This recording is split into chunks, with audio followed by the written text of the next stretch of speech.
What does it truly mean to serve? Is leadership about power or about responsibility? Welcome to Your Stewardship, a compelling program that shines the spotlight on individuals in positions of service and the impact they've made or are still making on the people they serve. From public officials to community leaders, from the health sector to education and beyond, we ask the tough questions. Have they been accountable? Have they delivered? Have they truly served? This is more than just a conversation. It is a moment of reflection, transparency, and truth. Join us as we explore real stories, real challenges, and real outcomes, because stewardship is not just a title, it's a duty. Your stewardship, service, accountability, and impact. Hello, listener and viewer. Welcome to Your Stewardship, a program where leadership meets accountability, where traditional institution meets modern governance, and where public figures answer questions that matter most to the people. Today, we'll be taking a deep dive into traditional governance and community stewardship in Ondo State. Our guest today is a man who has sat on the throne for over 4 decades, ascending the stool of his fathers on April 16, 1988. He transitioned from a distinguished career in public service, serving in the Nigeria Police under and later rising through the Lagos State Judiciary as a chief magistrate to lead one of the most important kingdoms in Akoko land. He is a former chairman of Ondo State Council of Obas, the pioneer chancellor of Adekunle Ajashin University, and now the paramount traditional ruler of Oka Kingdom in Akoko Southwest local government area in Ondo State. We are live at the palace of the Olubaka of Oka land, Oba Dr. Yusuf Adebori Adeleye, OON. You will be meeting our guest right after now. Please do stay with us. Service, leadership.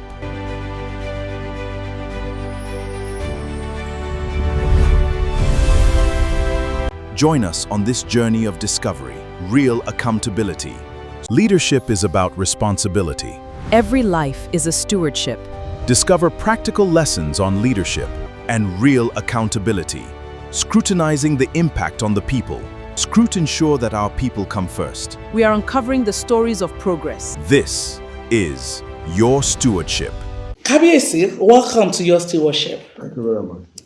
Before you became the Olubaka, who was Yusuf Adebori Adeleye? Well, I was a young first as a police officer. As at that time, we had 3 regions, and then we have 1 Inspector General of Police, 1 DIG, and 1 AIG. I served under Alhaji Kam Salem, who was the Inspector General then. And then T. Fagbola, DIG, and then Ama Madeguri, AIG. So I enlisted in Nigerian Police Force as a private when I left secondary school, December 65. I enlisted in July 66, and I was trained at Police College in Ikeja as a constable. But because of the background we had at the Premier College in Oka, the African Grammar School, and because I was not able to proceed to do my HSC, I decided to do my GC advanced level while I was serving as a police constable. And by the grace of God, I had my advanced level in 1970, and I was given admission to read law at University of Nigeria and Nsukka, immediately after the Civil War. I remember one of my date then, one of the renowned scholars in the field of constitutional law, Professor Oba was my dean at the faculty. 73. I left 73 December. And immediately I returned to the police force. I was, as a constable, I was commissioned to Officer Kede. And as ASP, and my appointment was confirmed in 1974, after 1 year at the Nigerian Law School. Again, as at that time, we have only one law school, Nigerian Law School at Victoria Alliance. And by 50, exactly about 52 years ago, I was called to the Nigerian Bar as solicitor and advocate of the Court of Nigeria.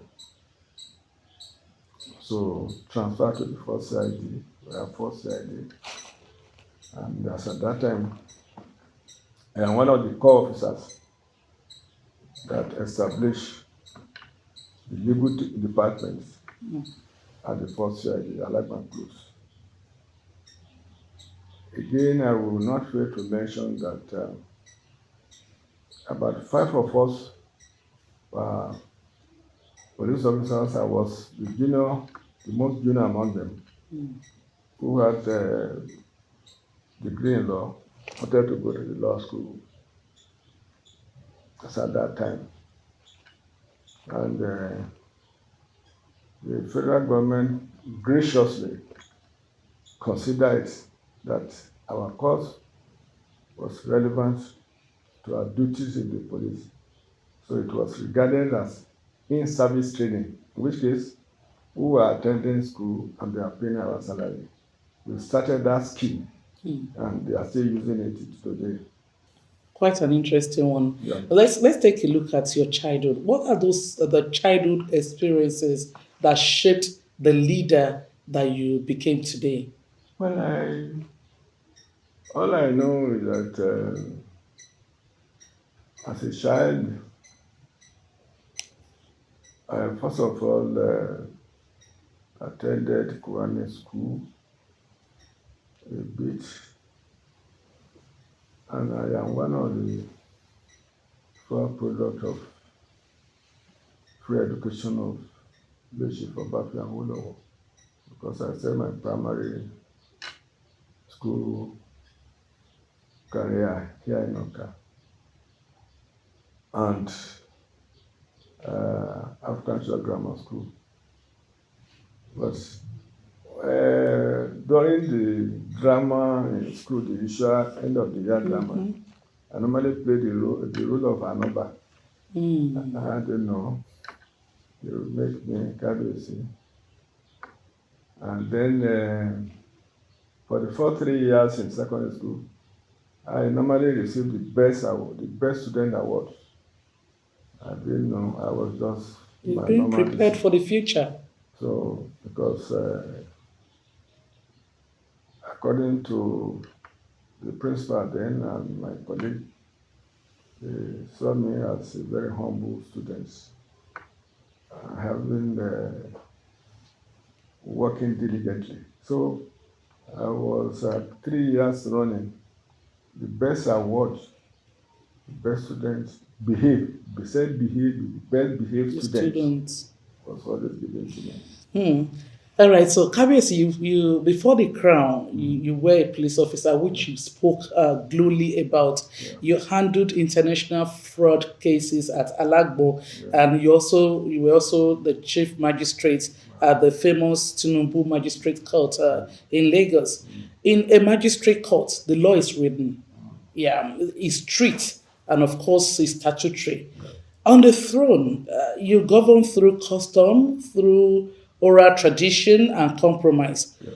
As your legal background made you a strict constitutionalist in a realm built on unwritten tradition, or as royalty forced you to unlearn the processes of courtrooms?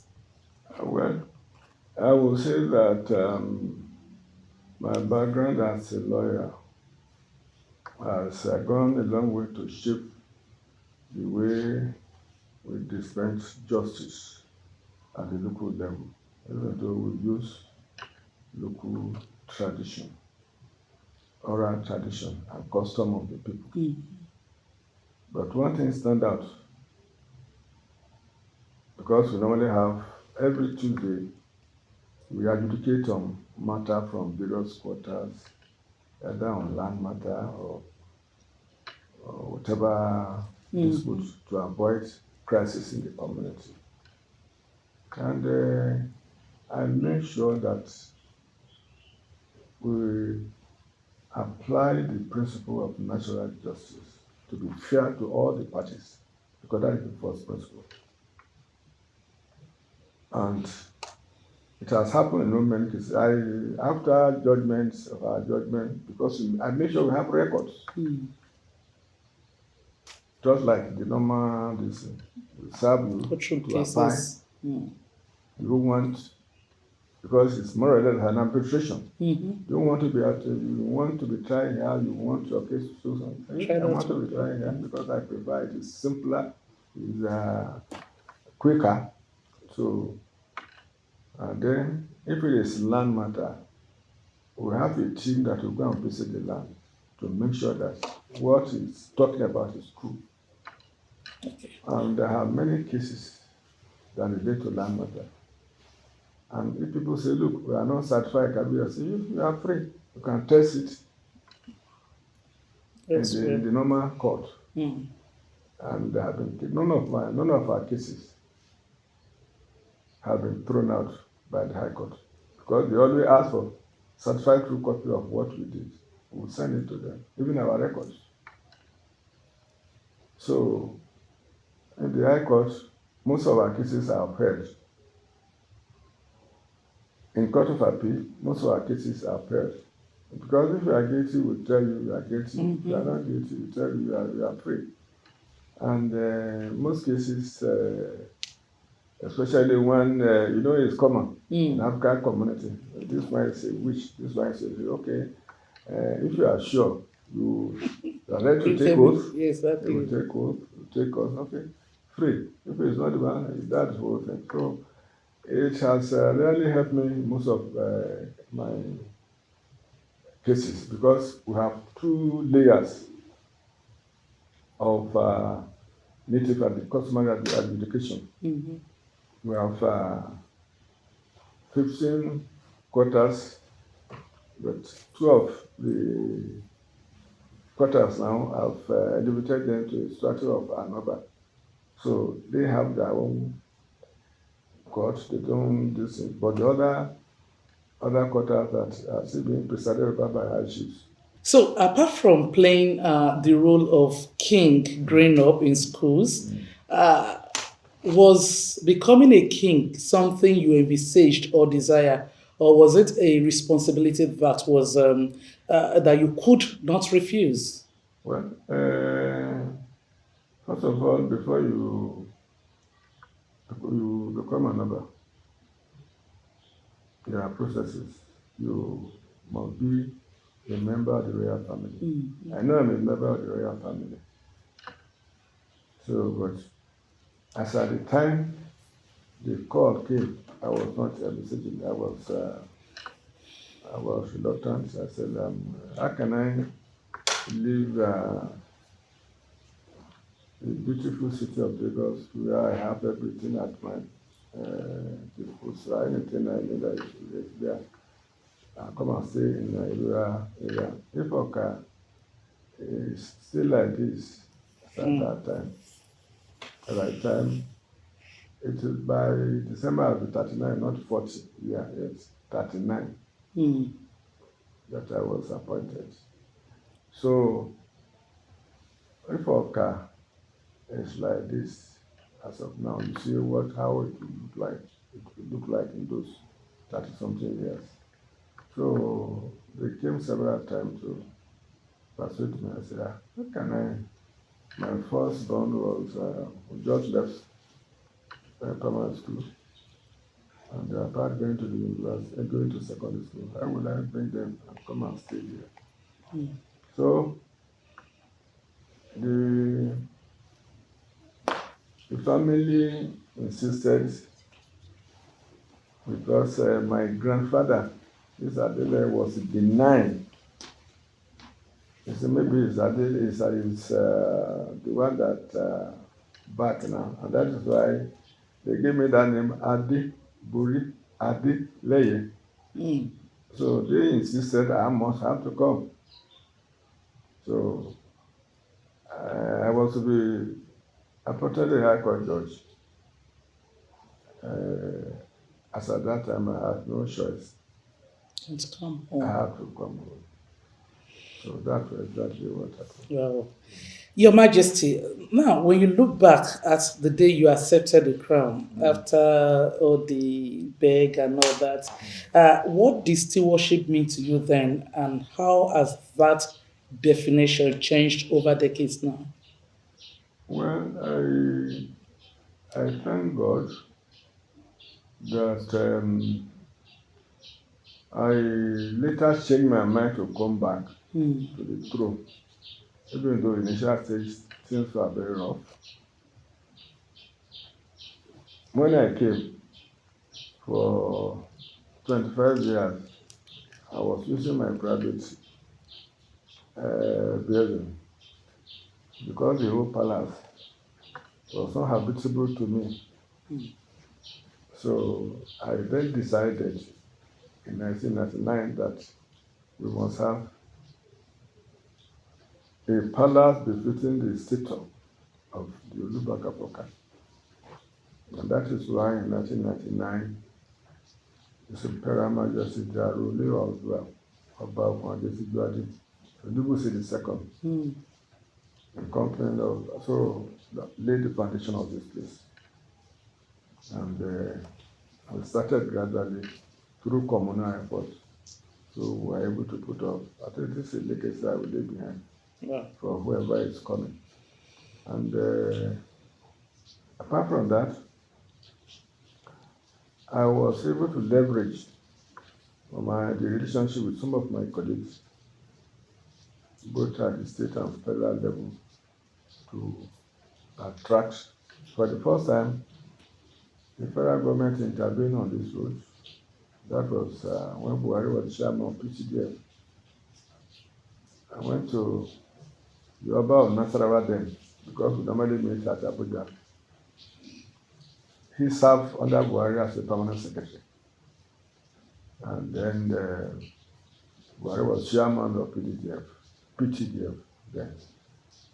They gave appointment. I went to see Buhari, gave him the map of our roads, gave a nod that he was going to do something. And then later was given the pleasant memory was a member of the board representing the West, Southern and Southwest. And I discussed with him, this is what I discussed with Buhari as I agreed. I gave the right for you to permit. And that is why for the first time, Dan Tata and Sowe came to start this road from Ishua Ends to Akungbade. That was the first time. So I leveraged on my relation with some of my colleagues to do that. And the second time, when the road was getting bad, Agaku was already of the present memory was the governor. So I approached him, and so at that time, he was under the impression that it's a federal road. So I sent over my chief to controller of works. So they brought up a map indicating the sign that indicates federal roads and state roads. So they said, I said, it's a state road. I said, put it down in Latin so that I can write something and put it across the governor. So the governor came and he started the road again to upgrade it. And that's what we are still managing. Okay. And, all right, from your accounts as a public servant, you had a successful career. Now, Has there ever been a time or a moment you wished you had remained in public service instead of ascending the throne? Yeah. Had there ever been regrets? But there are times I felt so. One, because when you, when I was in the civil service, I have time to interact with my colleagues at the social level. I belong to Keja Country Club, Apapa Club in Lagos, because especially weekend you find time to dine and wine and then to relax. And then to attend public functions where you meet your friends and then you exchange banter. But the moment I came to the throne, one become a prisoner of custom and tradition. So that is one thing that I miss so much, that I cannot interact, I cannot Thank God at will. those things. Can you come in? It's not possible again. So I remain in the palace unless functions that require my presence. Like today, I'm going for a coronation. I have to be there. Or function called by government. Or my colleagues, like I was with Kabir Solo on July to this early July, 6th July to celebrate his sister birthday. So these are the restricted functions one attends. And even then, when the others were dining and whining, there's a place where they created for Kabiyesi where so these are the things that one listen. One thing I would tell you that I never applied to be judiciary. Rather, it was the chief judge of Lagos State then, Honorable Justice Adebori that requested that the IG should release some of their officers who are police officers who with law background to come and help and decongest the courts. And as a young man, I love adventure. I offered to go. I think I was the only person who offered to go. But when I got there, I discovered there's more freedom than the command structure in the police. So I said, look, I will stay here. And that is how I got to the judiciary. I never applied. It was the ICJ that asked me to come. When I got there, and I was happy that, because even if a judge that is higher than you is interested in a matter that you are doing, you cannot say, do this way. There's a way you will circumvent and maneuver, you cannot say it. But not like the police. When they say, when you say, if it's not okay, go and do it, my friend. Is it because you are this? No. So I believe that it was the discretion is there. You have free hand to operate. Free hand to operate like the command structure. So, and I decided to, because initially my service was transfer. I was not transfer. I was released on the, what do you call it, to serve few years, and I decided that I want my service transfer to judiciary. All right, now let's talk about Oba Akoko, which experienced disputes and kinship authority in the past.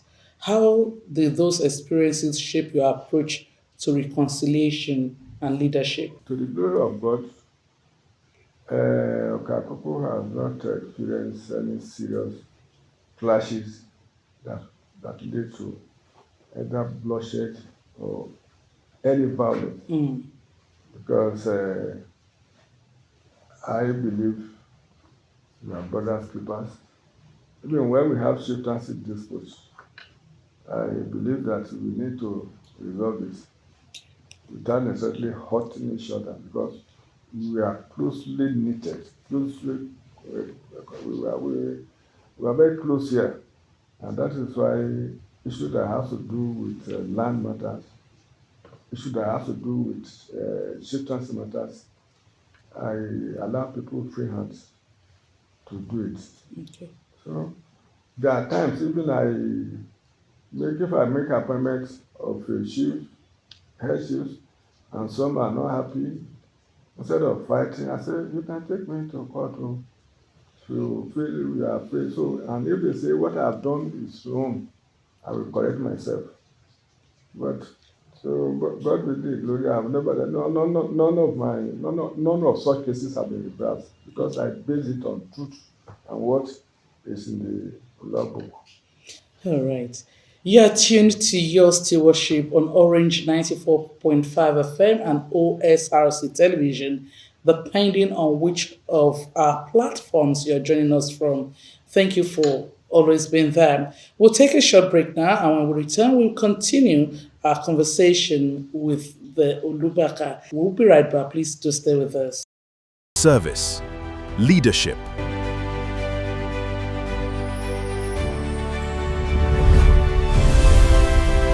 join us on this journey of discovery, real accountability. Leadership is about responsibility.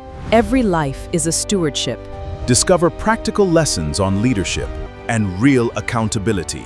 Scrutinizing the impact on the people. Ensure that our people come first. We are uncovering the stories of progress. This is your stewardship. Welcome back. If you've just joined us, this is your stewardship on Orange 94.5 FM and OSRC Television. You can listen to us live on Radio Garden. Follow us on Facebook at Orange 94.5 FM, on Instagram at Orange 94.5 FM Akure. On X, you can listen to us at Orange 945 FM, and of course subscribe to our YouTube channel Orange 94.5 FM. You can also watch us on our sister station, OSRC TV, on Facebook. Subscribe to OSRC TV Ondo on YouTube, or tune in on Moreplace channel 720, Free TV channel 760, and Start Times 113. We're still live in the palace of Oba Dr. Yusuf Adebori Adeleye, OON. We will now continue the discussion on today's edition of your stewardship. Thank you, Kabiesi. Akoko land sits at a critical boundary zone in Ondo State, and security, particularly agricultural and rural safety, remains a major concern for your people. While citizens look to traditional rulers as guardians of their land, constitutional power over security rests with the state and the federal government. When your people demand protection, where do your powers begin and where do they end? Luckily, about more than 5 to 6 years ago now, we in Akoko realized early that we share border with Edo and Kogi, which is the gateway from the north. We have Akoko Security Committee under the leadership of General Oluku, retired. And we have had physical summits, a form of how we can defend, how we can protect our people. And as a follow-up, we equally have monthly or quarterly Zoom meeting. What do we do? How do we protect our people? And as a result of this, Akoko is divided into 8 zones with first-class traditional as a coordinator of some of the communities, some depending on the, like, I am in charge of the whole of Oka. Another of Akunga, for example, is the only first class in that country that has in charge of Akunga, Super of up to Ikun, because that is conference 2. Oka has 8 conferences. And wards, 8 wards. They have 7 wards. So it's in charge of that area. And it's difficult to Ikare, then to up to the Adowa. So we are divided into 8 zones. The essence of the division is for us to meet, to review, and to find out what to do in case of any emergency, anything that comes. So we work hand in hand and share information with security agencies, for example, like Amateco and the police. And apart from that, we have, like under my zone now, I have security committee headed by a retired AIG, retired generals who are members who formulate policies, security on what to do. And then at various quarter levels, at the community level, we have security committee who will formulate at the community. And then we have a sort of working force, we like call them strike force, made of hunters, Agekoya, OPC, and other,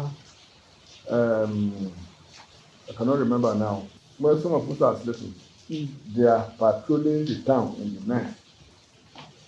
In the process, sometimes around 1 o'clock, those who are patrolling the night caught some people in the night, said they were going to Abuja with 4 motorcycles. Apparently, the number of their vehicles are Sokoto numbers. They couldn't even speak Hausa because the people here was announced interrogated them. Apparently, these people are from Niger Republic. They are going to Abuja by 1 a.m. with motorcycles, and they carry petrol. Only God knows what they could have done along the line if our people were not outside. So this is part of the security from up down we are operating. All right, Your Majesty, despite your advocacy for community safety and all the action taken so far, yet in recent years, local women have marched to your palace to protest rising insecurity, kidnappings, and farm attacks across Akoko land. As a former police officer and now paramount ruler, how do you respond to critics who says traditional institutions have become reactive rather than proactive in protecting the people? Well, everybody is entitled to his opinion. I don't, because that is constitutional or something. But the protest the women had, that was the one they had for 7 days. It is part of our custom here. When things are hard, our mothers, they come out, have this thing, putting curses on those who will connive with enemy to come and disturb the peace of the community. The issue you raised, that Fulani clashes with some farmers in Ubashimeri, it was an avoidable situation, but we lost a life. So in the process, because these people were protecting their own farm products. If you are selling your own cow, you don't need to come and destroy people because of your own business. It was in that process, because we normally have meetings with some of the Fulanis, some of the herdsmen whom we know, but there are some others who occasionally are not even in any way related with these other people that came to, who wreaked the havoc that led to loss of life, which led to the protest you are trying to. And we have put a measure in place. Like along that line, we have meetings quarterly with those people around those areas and their hosts, so that to avoid what you just referred to, Okay. But some people in some quarters believe that some traditional rulers are complicit in the crimes that are perpetrated within their community. Like we say in the local parlance, wani àwọn bá ti gbàbọ̀dè. Hence, crime and criminality continue to fester. What's your view on this allegation? It's most unfortunate. I will not say I've not heard what you said, and I will not deny that what you said had happened in most cases, because primarily our duty as traditional is to protect our people.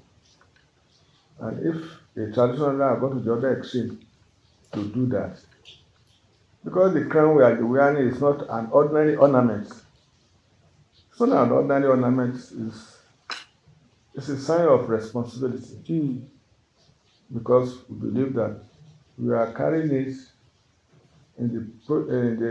on behalf of our ancestors. And as such, anybody that engaging in such things, they know the consequences, and it's very grave. So, and so far, in Coco here, I have not none of such matter has been brought to my notice, to the best of my knowledge, because we normally have a meeting, we call it Pelu, the meeting of Obas, where we exchange idea of what happened in your town, what happened, how can we come together? How to relate? Yes. Because some are new. How do we share experiences and others? We do that. And some cases have been accused that you give cows to these people, and that is why you are not able to do anything. But we should try to do any of what that is doing that to refrain from doing it. Even there was a time they say, I had cow. I don't have any cow. If I need anything left to me, we can go back to our traditional way of doing things. I remember in those days, but I'm sure the government tried to revive it. Like we have the ranchings we have at Akunu, because during the ship of Afamawolo, maybe we could try to deactivate it, but the whole thing didn't work. Kabiyesi, looking at the controversies surrounding the thrones that we have seen in recent time, many have alleged that traditional institutions, especially in Yoruba land, have become more politically inclined. For example, dancing to the whims and caprices of the state governors, unlike before when they were highly revered and not elected or chosen by some political interference. Do you share this view, and what has changed? Well, to the best of my knowledge, traditional institution is governed by law, what we call the chief law. And the process of selection is there.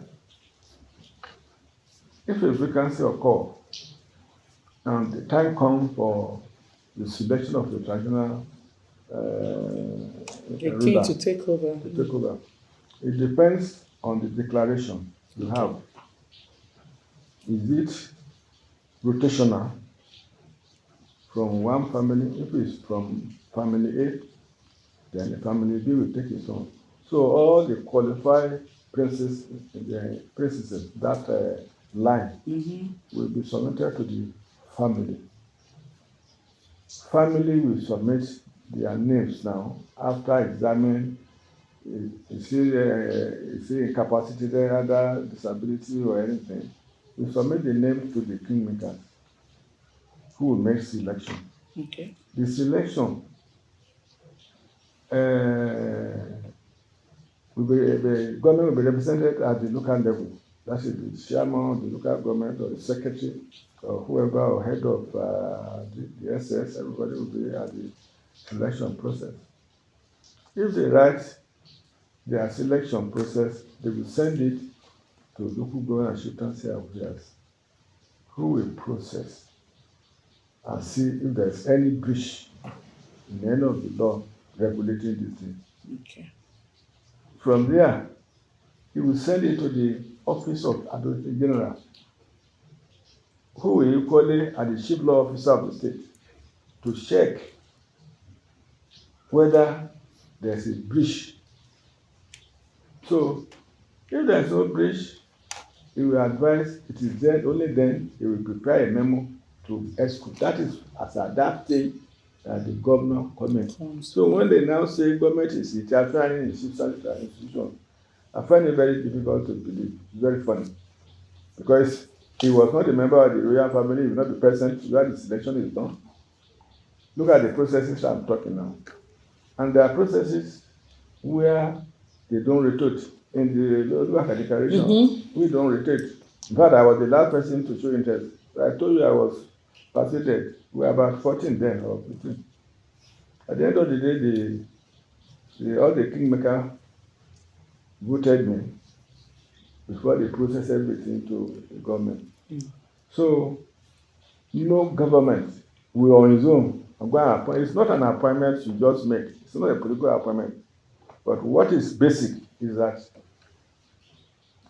as a traditional ruler, it behoves on you to give your support to the government of the day, to explain programs of the government of the day to your people and their needs, present to the government. So you can't be hostile to a government and then you expect government to look your way. Your way. You recently called on the government to declare a state of emergency on the deplorable road networks linking Okakoko to the rest of the state. Given your influence as a former chairman of the Ondo State Council of Obas, why have key federal and state infrastructure promises in Akoko Southwest remained unfulfilled after decades of your advocacy?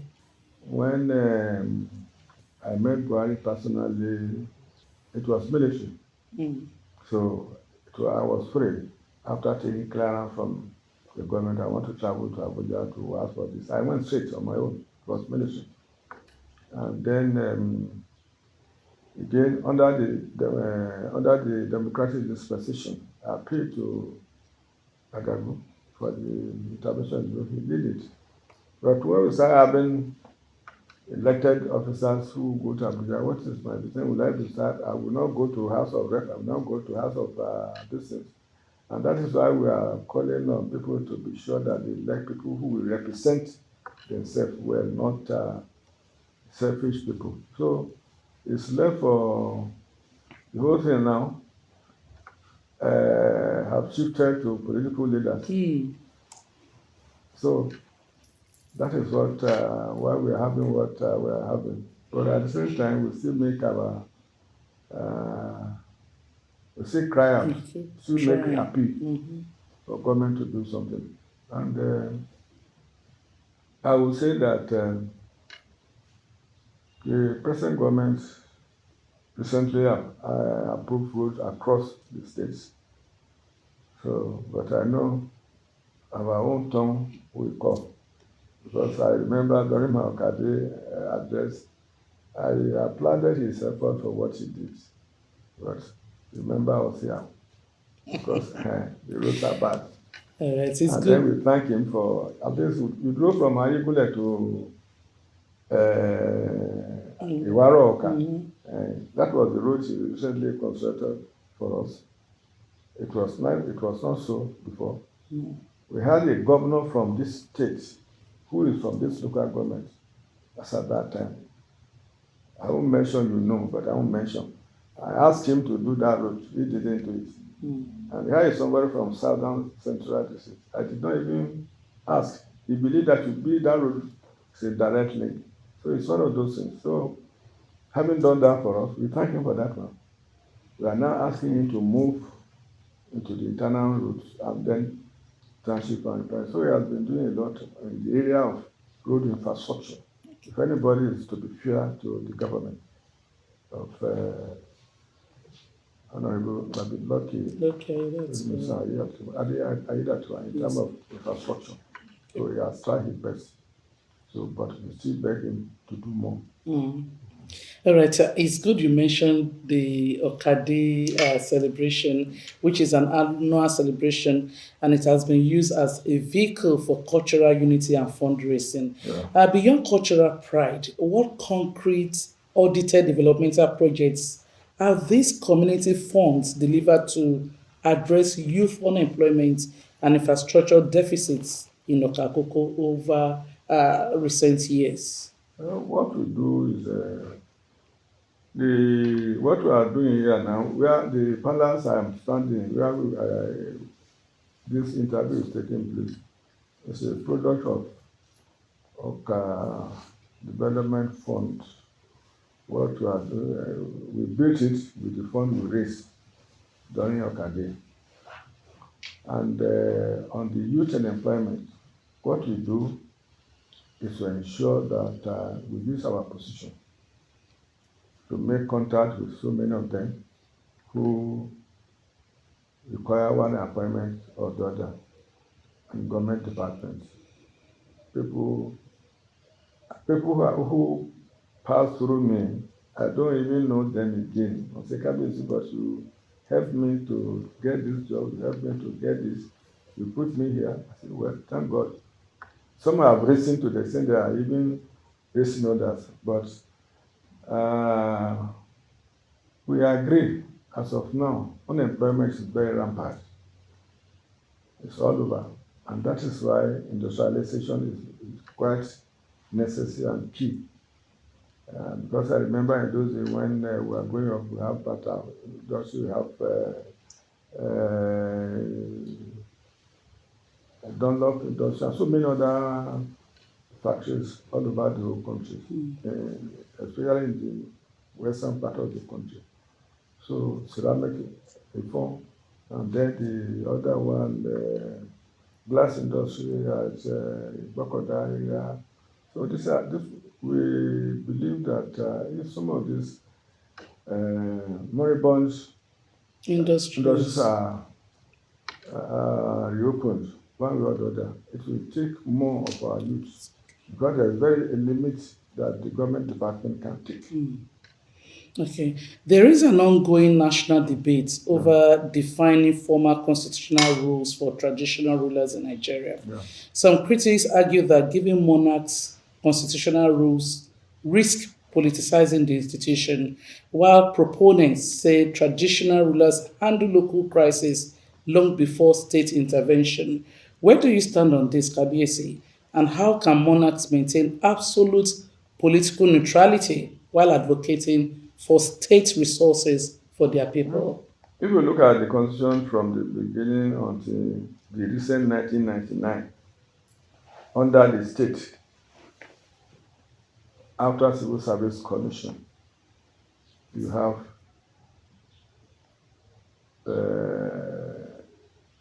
Chief Council, Chief Council. I remember when Abdul Salam called us to Abuja to thank us, who were with the Kabiyesi of Ife in his suit, those of us from Southwest, when the Emir of Sokoto, then Masido, came and said, have you seen the 1999 constitution? He said, we have not seen it. We have been removed. So it was then, we look at it. That night, we set up a committee. I happened to serve in that committee with Alhaji Madi Emma of Ilorin, Sulu Gambari, who retired as a Kotopapi judge. We prepared a memo that they must include national institutions before the 1999 Constitution was signed into law. But unfortunately, that was not the case. And that is what has been the agitation along, because they just removed it there. It has all along been there. Not necessarily providing rules and all those things, because we have rules already. But constitutional protection.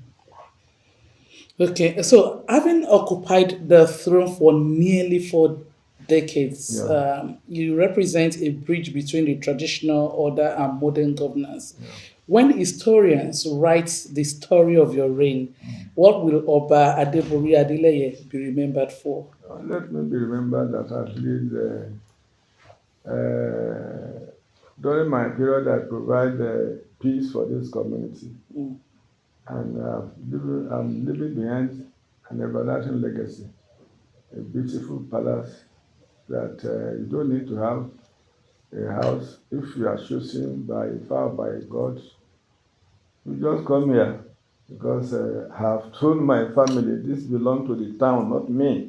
I built the house where my wife will stay for them after my departure because there's no time wherever. So this is a legacy that will remain. A chalet is ongoing behind that if you have a visitor, you can stay there, a fellow traditional will stay there. So, and so many other things, God's in my life I put here, using my connection with people to put in the palace. So that whoever is coming in future will not be running around the way I did. All right. His Royal Majesty Oba Dr. Yusuf Adebori Adeleye, OON, the Olubaka of Okakoko, has been our guest, sharing insights into traditional governance, judicial heritage, and community development. Thank you very much indeed, Kabiyesi, for your time on your stewardship. Thank you very much. All right, and thank you for being a part of this edition. Until next time, I am your host, Remy Allen, saying bye-bye and God bless you. Thank you.